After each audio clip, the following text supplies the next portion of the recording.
Bismillahirrahmanirrahim. Sukses. Assalamualaikum warahmatullahi wabarakatuh. Langsung saja kita mulai pembahasan pertama tentang konsep kurikulum 2013 dan revisinya yang akan disampaikan oleh rekan saya yang bernama Widya Awalina Izzatul Mila. Kepadanya saya persilahkan. Yang pertama, kita akan membahas konsep kurikulum 2013 dan revisinya. Kurikulum merupakan aktivitas dan kegiatan yang mencakup berbagai rencana yang diprogramkan bagi peserta didik yang berupa bentuk-bentuk bahan pendidikan, strategi kegiatan belajar mengajar di bawah bimbingan sekolah dan maupun di luar sekolah. Pada kurikulum 2013 revisi, terdapat 3 ranah yang dinilai, yaitu pertama ada penilaian sikap dan perilaku, yang kedua penilaian pengetahuan, yang ketiga keterampilan. Perubahan pada kurikulum 2013 ini sendiri sesuai dengan isi dari Permendikbud nomor 21 tahun 2016 tentang standar isi pendidikan dasar dan juga pendidikan menengah yang memuat 3 hal. Yang pertama ada tingkat kompetensi dan kompetensi inti yang sesuai dengan jenjang dan juga jenis pendidikan tertentu. Yang kedua ada kompetensi inti yang meliputi sikap spiritual, sikap sosial, pengetahuan, dan juga keterampilan. Yang terakhir, ada ruang lingkup materi yang spesifik untuk setiap mata pelajaran yang dirumuskan berdasarkan tingkat kompetensi dan kompetensi inti untuk mencapai kompetensi lulusan minimal pada jenjang dan jenis pendidikan tertentu. Terjadinya perkembangan pendidikan di Indonesia ini merupakan tuntutan yang mau tidak mau harus tetap dilakukan. Perkembangannya, kesadaran semua pihak tentang pendidikan di Indonesia tentu melahirkan banyak hal positif, termasuk dengan berlakunya kembali kurikulum 2013 secara nasional atau seluruh Indonesia mulai pada tahun ajaran 2016-2017. Kurikulum 2013 yang diberlakukan secara nasional pada tahun ajaran 2016-2017 bukanlah kurikulum yang lalu, melainkan kurikulum 2013 yang telah direvisi oleh Kemendikbud. Karena kurikulum yang lalu dirasa sangat memberatkan dan kini telah direvisi sehingga diharapkan tidak lagi memberatkan dan setiap sekolah dapat menerapkan kurikulum 2013. Perubahan atau revisi pada kurikulum 2013 tidak merubah namanya, tetapi ada beberapa poin perubahan atau revisi kurikulum 2013 termasuk dalam aspek penilaian. Perubahan-perubahan tersebut diantaranya adalah yang pertama, nama kurikulum tidak berubah menjadi kurikulum nasional, tetapi menggunakan nama kurikulum 2013 edisi revisi yang berlaku secara nasional. Yang kedua, struktur mata pelajaran dan lama pelajaran di sekolah tidak berubah. Yang ketiga, meningkatkan hubungan kompetensi inti atau bisa disebut dengan KI dan juga kompetensi dasar atau disebut dengan KD. Ada juga skala penilaian menjadi 1 sampai dengan 100. Penilaian sikap diberikan dalam bentuk deskripsi. Nah, ada lagi tentang remedial yang diberikan untuk yang nilainya kurang atau yang dirasa belum mampu. Namun sebelumnya siswa diberikan pelajaran ulang sehingga nilai remedinya bisa lebih baik lagi dan juga nilai remedi tersebut dicantumkan di dalam hasil. Sekian penjelasan dari konsep kurikulum 2013 dan revisinya. Selanjutnya adalah pembahasan dari konsep kurikulum 2013 revisi pada tingkat satuan pendidikan dasar yang akan disampaikan oleh Bu Hana. Oke, terima kasih Mbak Widya. Selanjutnya adalah penjelasan tentang konsep kurikulum 2013 revisi pada tingkat satuan pendidikan dasar. Kurikulum tingkat satuan pendidikan adalah kurikulum operasional yang disusun dan dilaksanakan oleh masing-masing satuan pendidikan.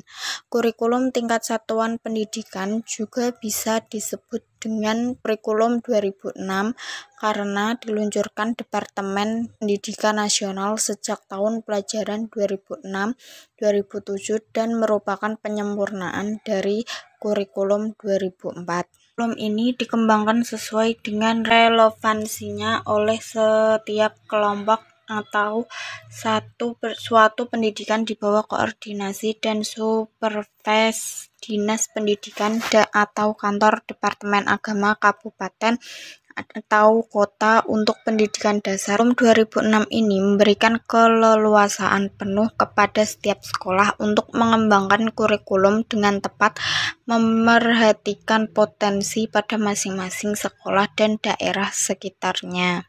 Kurikulum tingkat satuan pendidikan jenjang pendidikan dasar mengacu pada Peraturan Menteri Pendidikan Nasional Nomor 22 Tahun 2006 tentang standar isi, Peraturan Menteri Pendidikan Nasional Nomor 23 Tahun 2006 tentang standar kompetensi, Peraturan Menteri Pendidikan Nasional Nomor 23 Tahun 2006 tentang standar kompetensi lulusan, Peraturan Menteri Pendidikan Nasional Nomor 24 Tahun 2006 tentang pelaksanaan Peraturan Menteri Pendidikan Nasional Nomor 22 dan 23 serta berpedoman pada panduan yang disusun oleh Badan Standar Nasional Pendidikan atau BSNP. Sedangkan tujuan pendidikan tingkat satuan pendidikan mengacu pada tujuan umum pendidikan sebagai berikut. Tujuan pendidikan dasar yaitu meletakkan dasar kecerdasan pengetahuan, kepribadian, akhlak mulia, serta keterampilan untuk hidup mandiri mengikuti pendidikan lebih. Selanjutnya adalah kurikulum 2013. Kurikulum 2013 merupakan tahapan rangkaian penyempurnaan terhadap kurikulum yang telah dirintis tahun 2004 yang berbasis kompetensi, kemudian dilanjutkan dengan kurikulum 2006 atau kurikulum tingkat satuan pendidikan. Pada kurikulum 2013 ini menitik beratkan pada peningkatan mutu pendidikan dengan menyeimbangkan hard skill dan soft skill melalui kemampuan sikap, keterampilan, dan pengetahuan dalam rangka menghadapi tantangan global yang terus berkembang. Pengembangan kurikulum 2013 ini dilandasi oleh Peraturan Presiden Nomor 5 Tahun 2010 tentang Rencana Pembangunan Jangka Menengah Nasional 2010-2014